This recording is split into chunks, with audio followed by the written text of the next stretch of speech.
Several Sumerian carvings include depictions of handbag-like shaped items. This isn't just a carving, it's a blueprint. It's the one symbol that connects all of ancient humanity, and it's been staring us in the face for decades. We're talking about the handbag of the gods. Ancient Sumerians were more than familiar with handbags, or perhaps objects that modern people perceive. A symbol found in Mesopotamia, yes, but also in Mesoamerica and at the oldest stone temple on Earth. The official story is it's just a bucket, but you won't believe the real theory. It involves a lost technology, the human brain, and a secret so powerful that when scientists modeled what could fit inside, the implications left them absolutely speechless. It's a discovery that could rewrite our entire origin story. The global coincidence. In the dusty, sun-baked plains of modern-day Iraq, the ruins of ancient Mesopotamia whisper secrets of our earliest civilizations.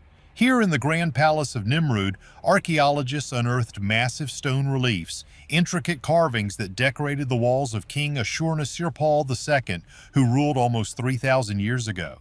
These carvings are stunning.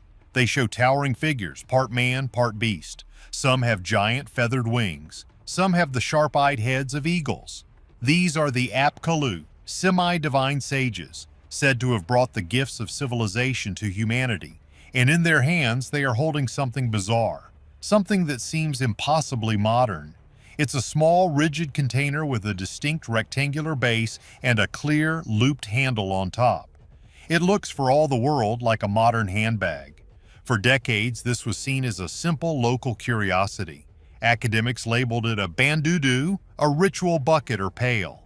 The Apkallu, they said, were holding this bucket in one hand and a pine cone, the mulilu, in the other. The common theory? They were performing a purification ritual, sprinkling holy water to bless the king or the land. A simple, neat explanation. But here's the catch. Thousands of miles away across the vast, uncharted Atlantic Ocean lies the heart of ancient Mesoamerica.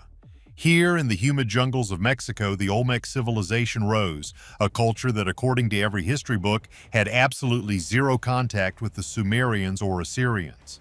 At the site of La Venta, archaeologists uncovered a stone carving known as Stele 19. It depicts a figure sometimes identified as the feathered serpent god Quetzalcoatl descending from the sky. And in his hand, he is clutching a boxy, rigid container with a looped handle. It is, unmistakably, the exact same bag. The crazy part is, the Olmecs weren't the last to have it. The later Toltec civilization at their capital of Tula built massive stone warrior statues, the Atlanteans. These towering figures, standing over 15 feet tall, are also seen holding a strange object, and it's not always a weapon. In some depictions, it's the very same divine handbag. This just shatters the holy water bucket theory. Did the Olmecs and the Toltecs also have a purification ritual identical to the Assyrians? Did they, by sheer 1 in a billion chance, invent the exact same symbolic object to represent it? The odds are astronomical. And get this, that's not even the oldest one.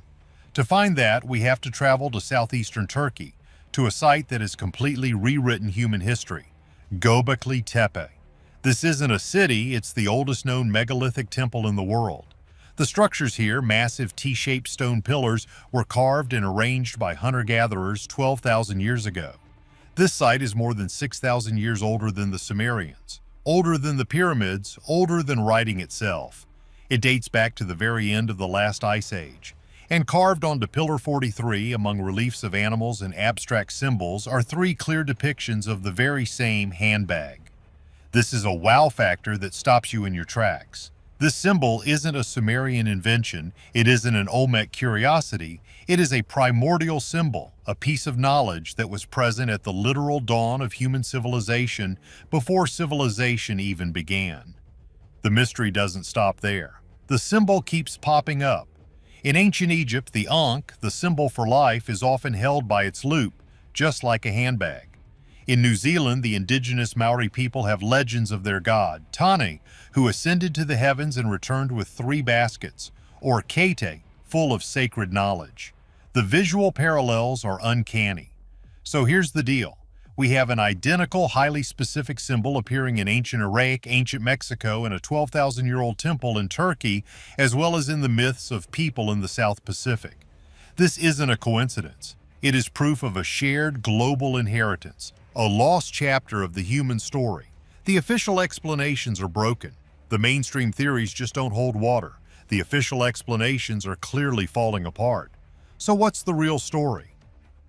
Hiding the truth in plain sight. When faced with a mystery that spans the entire globe, you'd expect a massive, coordinated research effort. You'd expect archaeologists and historians to be shouting from the rooftops, "This changes everything." Yeah, about that. Instead, the academic world has largely remained silent, sticking to a few safe explanations that carefully avoid the real implications. The official narrative, the one you'll find in most textbooks, is a masterclass in missing the point. Let's break down the official story. First, as we mentioned, is the ritual bucket theory. This is the oldest and most common explanation for the Mesopotamian carvings. Scholars like the esteemed Assyriologist Julian Reed have argued for decades that the bandudu was simply a pail, likely made of metal or wicker, used to carry liquid. The Apkallu, as divine priests, were using this holy water along with the mululu, pine cone, to ritually purify the king or his palace. This makes perfect sense. If you only look at Mesopotamia, the theory completely collapses on itself the second you look at Mesoamerica. The Olmecs and Toltecs had no cultural or religious connection to the Assyrians. Their environment was different, their gods were different, their rituals were different. Yet their bag is the same. The ritual bucket theory asks you to believe in a coincidence so massive it's more unbelievable than the mystery itself. So what about the other mainstream theory? This one is a bit more high-minded. It's the cosmic symbol theory. This idea, championed by art historians, suggests the handbag isn't a physical object at all, but a piece of abstract philosophy.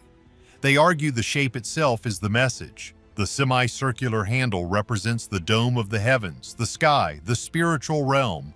The solid rectangular base represents the earth, the material world, the physical realm.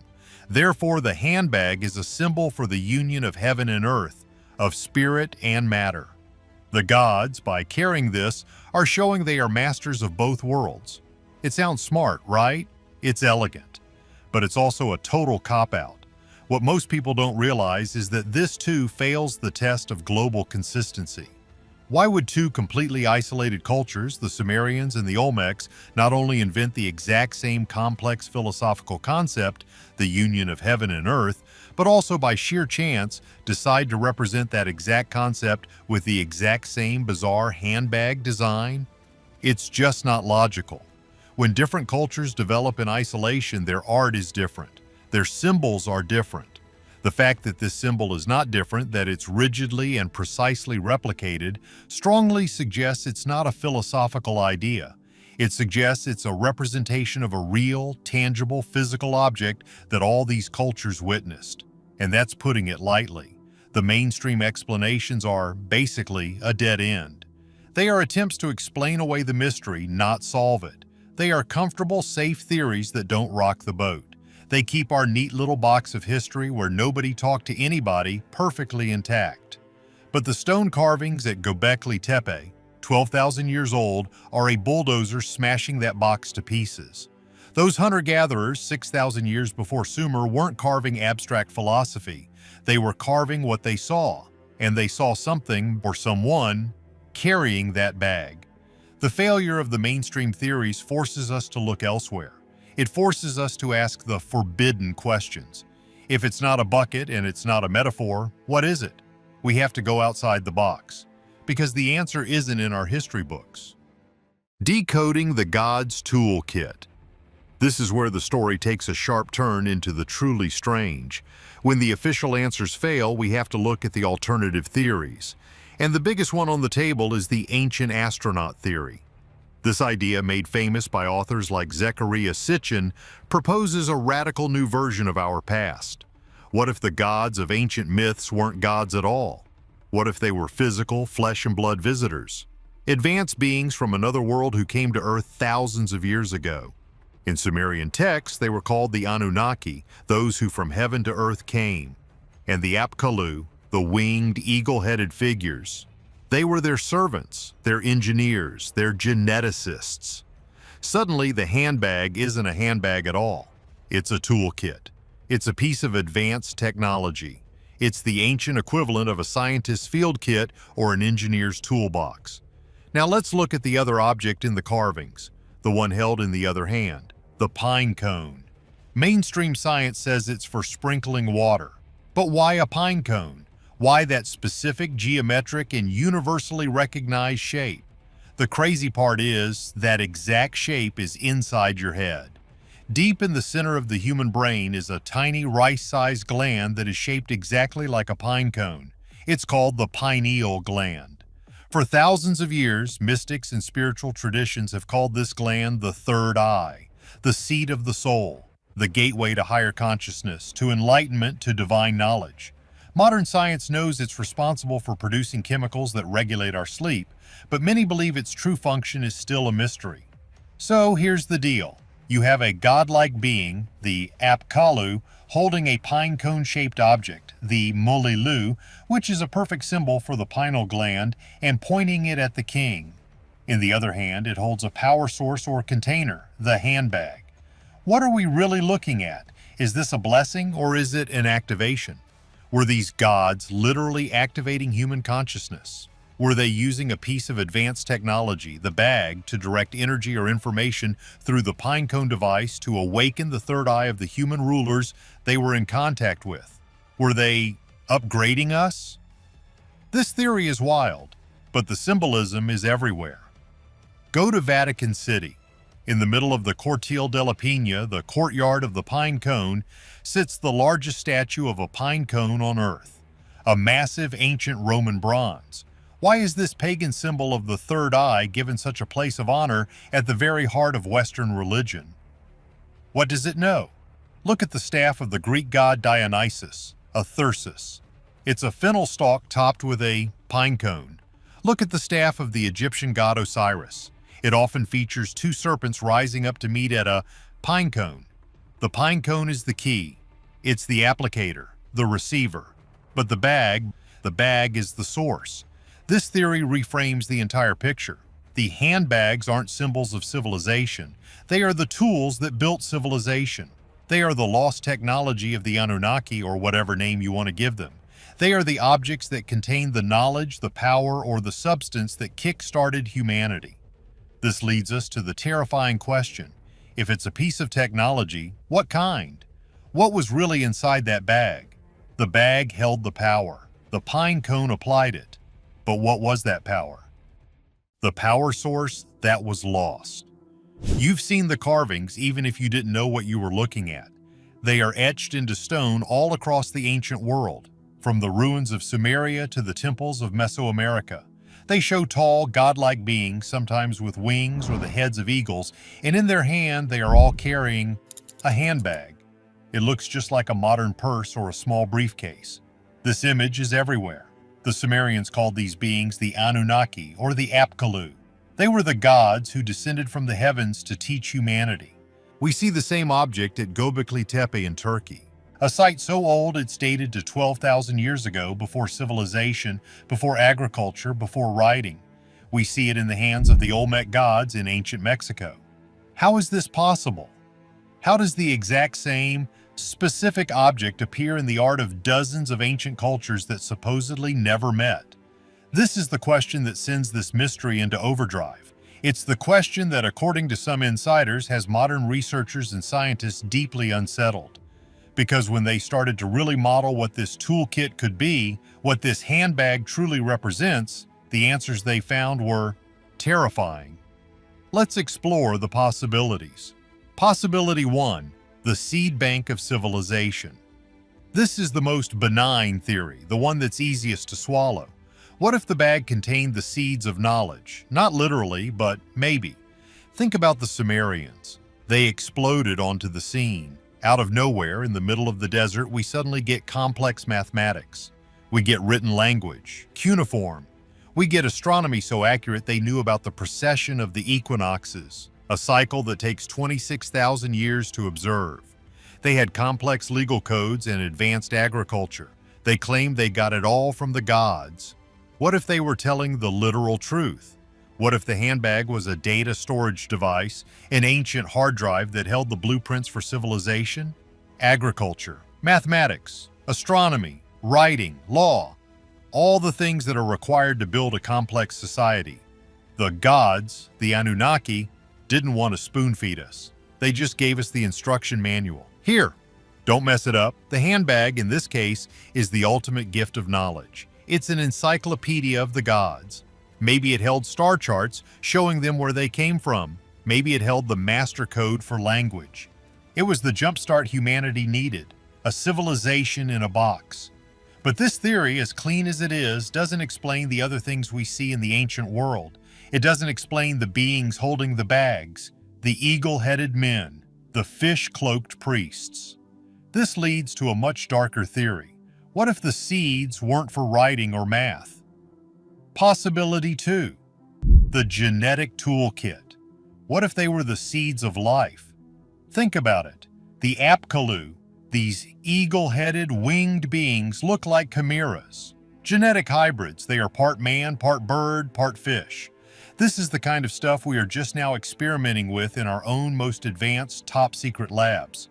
What if the bag contained the tools for genetic engineering? This is a chilling thought. What if we, Homo sapiens, are the result of this? What if these gods arrived on Earth, found an early hominid, and used the tools in this handbag to upgrade us? To mix their own DNA with ours, to create a slave race, or just an intelligent servant in their own image? The Sumerian texts, like the Atrahasis, tell this exact story. They say the gods created humanity to bear the load of the gods, to mine gold for them. The terror for scientists here is profound. It means our entire story of evolution, the one we've been told our whole lives, is a lie. It means the missing link isn't a fossil we haven't found yet. It's a tool. It's a genetic scalpel, carried in a small bag. It means we are not the top of the food chain. We are a product, an engineered species. We were created for a purpose.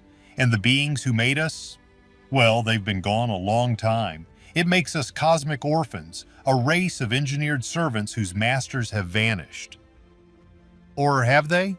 What if those other hybrids, the Apkallu, were just earlier experiments, failed attempts before they got to us? This theory is unsettling on every level, but there's a third theory, and it's the one that connects all the other ancient mysteries. Possibility 3. The divine power source. What if the bag isn't a hard drive or a gene kit? What if it's a power plant? We're talking about an unlimited portable energy source, a device that could draw energy from the vacuum of space, a zero-point energy module, a divine battery that never ever runs out. Suddenly, everything makes sense. How do you build the pyramids at Giza with such mind-boggling precision, fitting blocks weighing dozens of tons so perfectly you can't slip a piece of paper between them? How do you align them to true north with an accuracy our own modern construction can't match? How do you carve the impossible perfect H-blocks at Pumapunku in Bolivia from solid diorite, a stone so hard you can barely scratch it with modern steel tools? How do you create perfect right angles and tiny, precise drill holes that look like they were made with a laser? How do you build Göbekli Tepe? This is the one that breaks the timeline.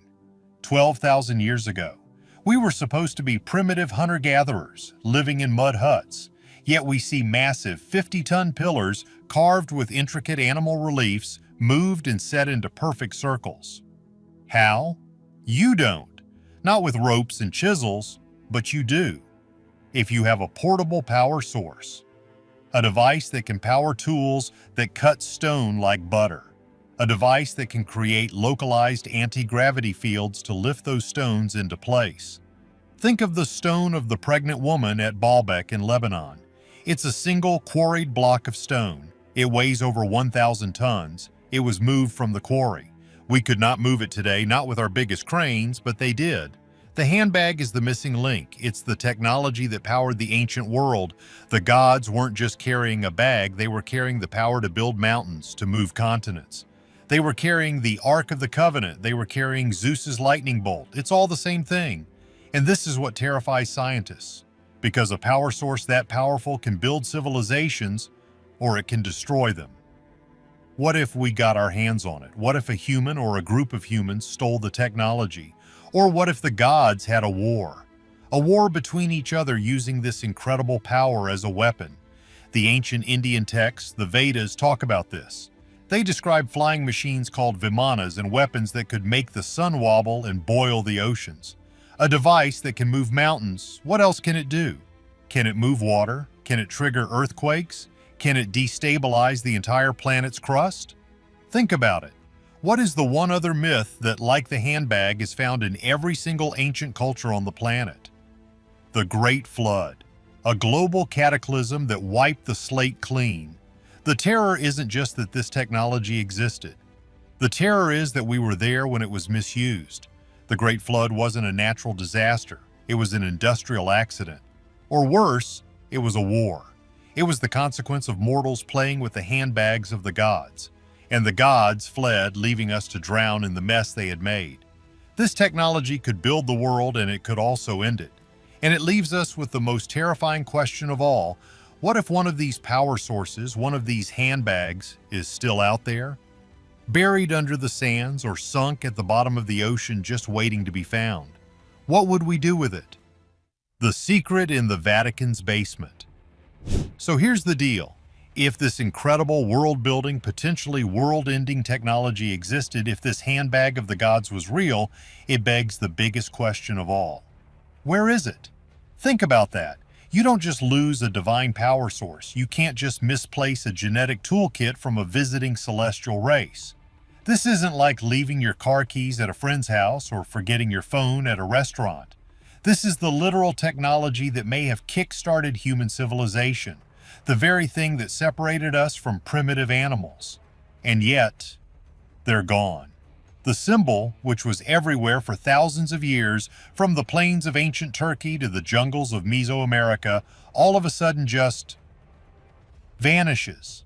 It's plastered all over the most ancient sites we know, and then right around the rise of the great classical empires, the handbag disappears from our art, from our myths, from our history. It's like a global light switch was flicked off. This is, perhaps, the most disturbing part of the entire mystery. It's what researchers call the Great Abandonment. It's as if the gods, the Anunnaki, the visitors, whatever you want to call them, packed up their bags, literally, and left. They looked at their grand project, humanity, and decided the experiment was a failure.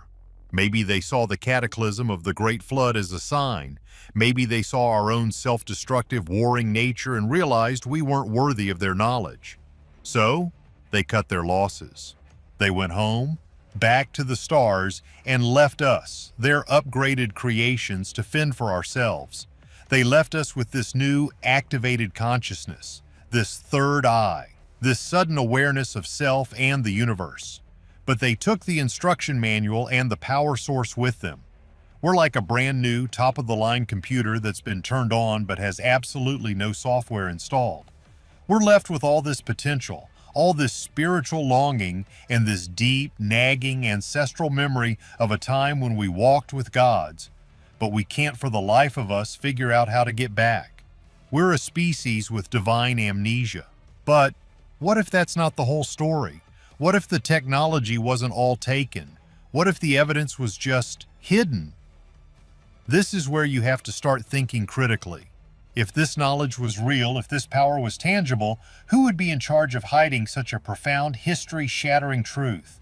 Who benefits from making humanity believe we are small, insignificant, the product of random chance, and the only intelligent life around?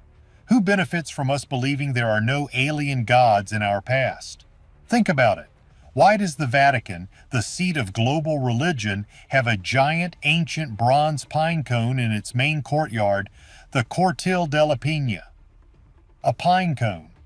The number one universal symbol for the pineal gland. The third eye.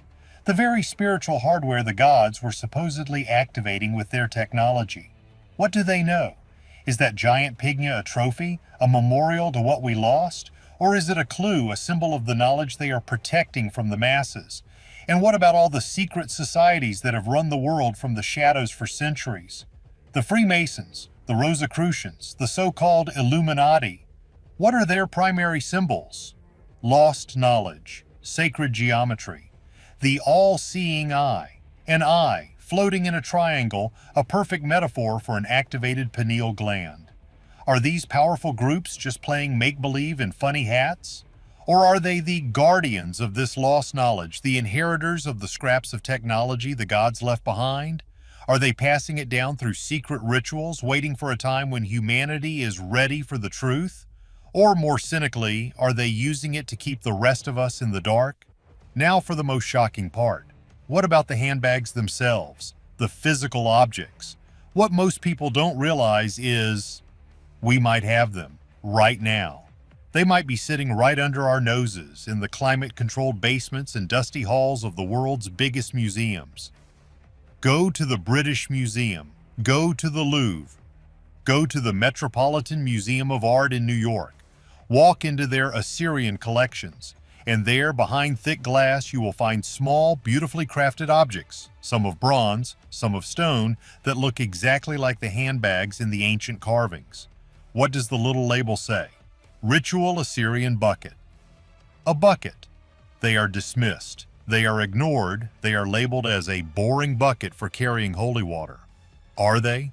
Or are they the actual devices, dormant and powerless, their true function completely forgotten? Or even worse, is their function known and they are intentionally mislabeled, hidden in plain sight where no one will ever think to look twice? Are we missing a key detail? This entire mystery, from the carvings to the Vatican to the museums, forces us to ask the most fundamental question there is. What does it mean to be human? Are we what they tell us we are? The product of a slow, random crawl of evolution, a happy accident of mud and lightning? Or are we something more? Are we a genetically engineered hybrid, an experiment that was abandoned by its creators? Are we a species struggling to understand a godlike technology that we instinctively know is our birthright but are terrified to reclaim? What do you think was in the bag? A gift of knowledge or a terrifying weapon? Let us know your theory in the comments. And make sure to like and subscribe because we're just getting started on the secrets they don't want you to know.